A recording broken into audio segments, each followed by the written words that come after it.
Here's the thing. After ownership has been transferred from one individual to another, when a person steps into a new responsibility, something shows up consistently in almost every growing company. Movement around that new responsibility, it slows. Now, it doesn't typically slow down because something has gone wrong. It slows down because the work is now being done by someone new, someone who likely hasn't done it before. And in companies that have grown quickly, where speed helped them win early opportunities, that slowdown, it gets noticed pretty much immediately. Questions increase and someone hesitates before they make a decision. A customer wants something sooner than what was expected. That's usually when a leader steps back in, takes over, and fixes the issue. And they feel justified to do so in order to get things moving again. And in the moment, that can feel like the right thing to do. It feels responsible to do that. But that moment right there, that's often where ownership starts getting pulled back instead of pushed forward. And we need to talk about that. Well, hello again. Welcome back to the Leadership in 5 podcast. I'm James Mayhew. And what I want to get into today is this idea of what happens when ownership is transferred and then it slows down. The perception of things moving slower is one of the biggest triggers for leaders to step back in. And this is especially true for companies that built their reputation, built their success on growing quickly. Speed helped them win early customers.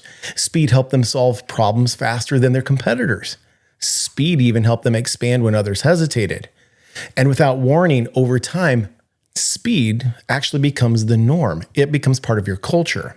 And once speed becomes an unspoken expectation, anything slower, any movement that's slower starts to feel like a bigger issue than maybe it really is. Now that's where the rescuer shows up. The rescuer believes they're helping. They see progress start to slow down and they take the work back on their own. They see hesitation and answer the question instead of pulling out the answer. They see uncertainty and then they make the decision for that person. But in doing so, they don't give the other person a chance to make the wrong decision so they can learn what the right decision actually is. And when that happens, relief shows up almost immediately. Pressure drops, progress it picks up, and the situation stabilizes. Now that relief is what makes rescue behavior so hard to recognize because in the short term, it just simply works. The problem though is what happens next. See, the person who had taken on that new responsibility, they watch the work shift back toward the leader. And there's a subtle and sneaky negative outcome because of it. Because the next time a little uncertainty shows up, they hesitate again, or maybe they hesitate a little longer. So instead of making a decision they think is right, they check with others. Instead of just taking a step forward, they wait to get confirmation, hey, this is the right next move. Instead of taking on more responsibility, they protect themselves from making the wrong call. And that means that their confidence, it's starting to fade away and it's a gradual decline. Now don't miss this. Every rescue essentially teaches the same lesson. You can't be fully trusted to own this yet. And speed makes this harder to notice because speed in a smaller business that still remembers the startup phase, it's seductive. It's easily confused with progress and momentum, especially when moving fast created so much early success. And then it becomes an unwritten rule or an accidental element of your culture, so much so that when movement does slow, you feel like stepping in is the only responsible thing you can do. But here's the truth that you have to accept. Slower movement is often a byproduct of development. When someone takes on a new responsibility, they're working through decisions they haven't had to make before. They're weighing the consequences. They're learning how to make judgment calls, and they're learning how to handle new pressures. That takes time, and it comes with questions, and hesitation is going to happen.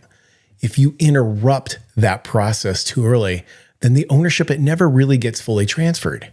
And that means dependency on those in charge grows, and the confidence of the person who took on the new responsibility, their confidence weakens. Eventually, leaders begin noticing something kind of frustrating. The work that they handed off, it keeps returning to them. The decisions they want others to make keeps landing back on their desk, and that endless list of questions, they just keep stacking up. And that's the moment where some dangerous conclusions can start to take shape. Thoughts like, they just don't take ownership, or they just don't take this seriously. Here's the deal. ownership, it didn't disappear. It was taken back. The best leadership decisions in those moments aren't about speed.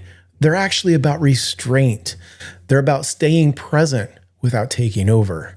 It's about remaining available without removing responsibility and allowing people to work through uncertainty while knowing support is actually there. So after ownership is transferred to another person, you need to create some boundaries because people can take full ownership when they're given the opportunity to carry responsibility through those pressures. Not alone, but with support, some guidance, and even some well-timed encouragement. And that's how you leave it better.